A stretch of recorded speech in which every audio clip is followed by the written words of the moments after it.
చందు నాన్న ఆఫీస్కి వెళ్ళాడు కదా.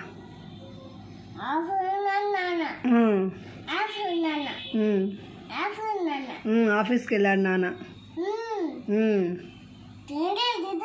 అటు వెళ్ళాడు ఆఫీస్కి. డోర్ వేసి వెళ్ళాడు.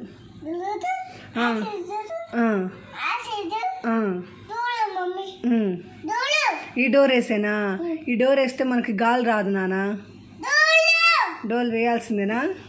వేసేసాలే. డోర్ వేసాను. గడి పెట్టాలా? ఓకే పెట్టేశాను. ఊడలేదులే ఇప్పుడు పెట్టేశాను.